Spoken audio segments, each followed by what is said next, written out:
പാദങ്ങൾക്ക് വിളക്കും വഴികളിൽ പ്രകാശവുമായ യേശു മിശിഹായുടെ നാമത്തിൽ ഏവർക്കും ശംഷാബാദ് രൂപത സന്തൂർ മിഷൻ സെമിനാരിയിൽ നിന്നും സ്നേഹവന്ദനം. നവംബർ 23 പള്ളിക്കൂദാശ കാലം 3-ാം വ്യാഴം. ഇന്നത്തെ വായനകൾ വിശുദ്ധ മത്തായിയുടെ സുവിശേഷം 22-ാം അധ്യായം 1 മുതൽ 14 വരെയും വെളിപാടിന്റെ പുസ്തകം 19-ാം അധ്യായം 5 മുതൽ 10 വരെയും. വിളിക്കപ്പെട്ടവർ വളരെ, തിരഞ്ഞെടുക്കപ്പെട്ടവരോ ചുരുക്കം. വിളിയും തെരഞ്ഞെടുപ്പും സന്ധിക്കുന്നിടത്താണ് സ്വർഗീയ വിരുന്ന് അനുഭവിക്കാൻ സാധിക്കുക. വെളിപാടിന്റെ പുസ്തകത്തിൽ നാം ഇന്ന് വായിക്കുന്നു, കുഞ്ഞാടിന്റെ വിവാഹ വിരുന്നിന് വിളിക്കപ്പെട്ടവർ ഭാഗ്യവാന്മാരെന്ന്. എന്നാൽ സുവിശേഷ ഭാഗത്ത് യേശു മിശിഹ കട്ടായം നമ്മെ ഓർമ്മപ്പെടുത്തുന്നുണ്ട്, വിളിക്കപ്പെട്ടവർ വളരെ, തിരഞ്ഞെടുക്കപ്പെട്ടവരോ ചുരുക്കമെന്ന്. അപ്പോൾ വിളിയും തിരഞ്ഞെടുപ്പും രണ്ടും രണ്ടാണെന്ന്. ഒരുപക്ഷെ വിളിയുടെ പൂർണ്ണതയായി തിരഞ്ഞെടുപ്പിനെ മനസ്സിലാക്കാമെന്നും. ഇക്കാര്യം കൂടുതൽ വ്യക്തതയിൽ മനസ്സിലാക്കാൻ മനുഷ്യ സ്വാതന്ത്ര്യത്തെക്കുറിച്ചും സമ്മതത്തെക്കുറിച്ചും അഗസ്തീനോസ് പുണ്യവാളന്റെ വാക്കുകൾ ഓർത്തെടുക്കാം.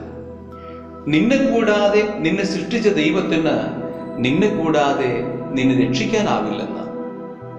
എന്റെ സമ്മതം കൂടാതെ ദൈവത്തിന് എന്നെ രക്ഷിക്കാൻ സാധിക്കില്ലെന്ന് ചുരുക്കം. അത് ദൈവത്തിന്റെ ബലഹീനതയെ സൂചിപ്പിക്കാനല്ല, പകരം എന്റെ സ്വാതന്ത്ര്യത്തിന്റെ വിലയെ ഓർമ്മപ്പെടുത്താനാണ്.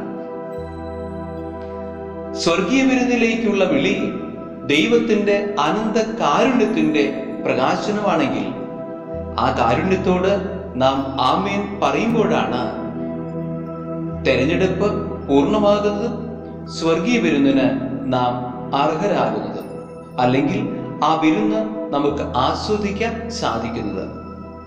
ചുരുക്കത്തിൽ, വിളിക്കപ്പെട്ടു എന്നതിനേക്കാൾ വിളിക്ക് ആമേൻ പറഞ്ഞ് തെരഞ്ഞെടുക്കപ്പെടുമ്പോഴാണ് സ്വർഗീയ വിരുന്നിന്, നിത്യജീവിതത്തിന് നാം അർഹരാവുക.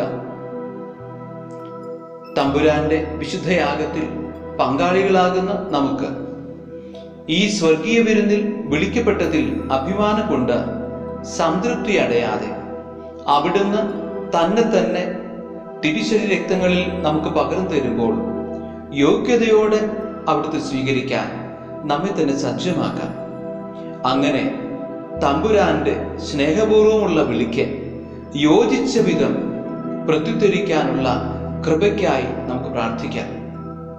പിതാവ് ആകർഷിക്കാതെ ആരും പുത്രന്റെ പക്കലേക്ക് വരുന്നില്ല.